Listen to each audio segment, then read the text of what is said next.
Tonight's story comes from ancient Greece, where love was measured not by passion or beauty, but by devotion, humility, and shared life. This is the story of Baucis and Philemon. It is a tale of love lived quietly, of kindness offered without expectation, and of two hearts so faithfully entwined they chose to remain together even beyond death. Baucis and Philemon were never remarkable.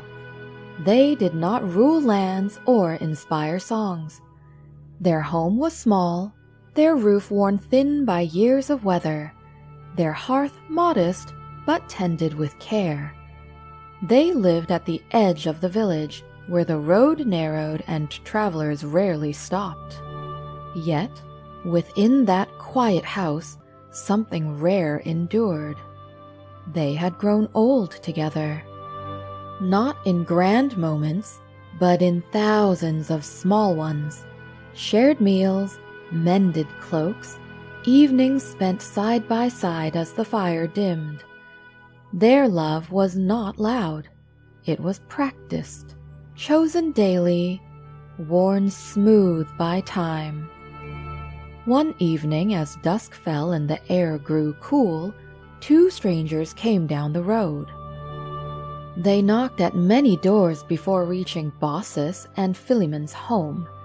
Each time they were turned away. Some households claimed they had nothing to spare.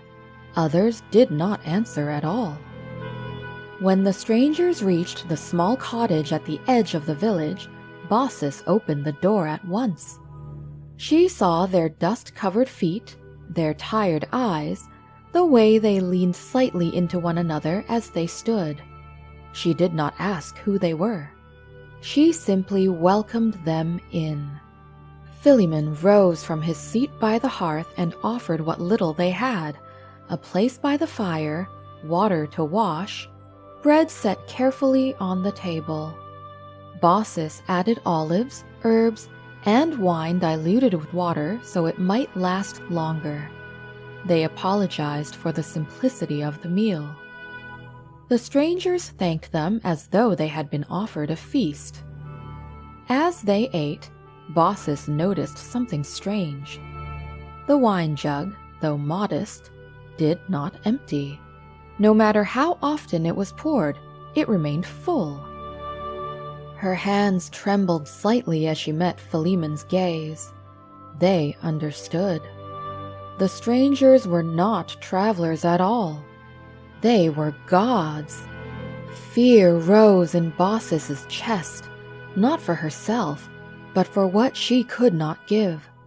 She hurried to prepare more, offering even the small goose that lived in their yard. But before she could act, the visitors stopped her. "Enough," one said gently. "You have given more than was asked." The strangers revealed themselves then. Zeus and Hermes, come in disguise to test the hearts of mortals.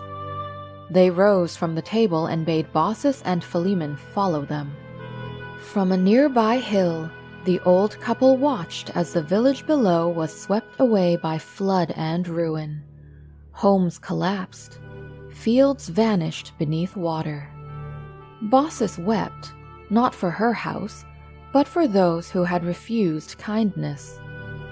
When the waters receded, something new stood where their cottage had been: a temple. Stone replaced wood. Columns rose where their roof once sloped. Their humble home had become sacred ground. The gods offered them a gift. "Ask for what you wish," Zeus said. Baucis and Philemon looked at one another. They did not ask for youth. They did not ask for wealth. They did not ask to rule or be remembered. Philemon spoke at last.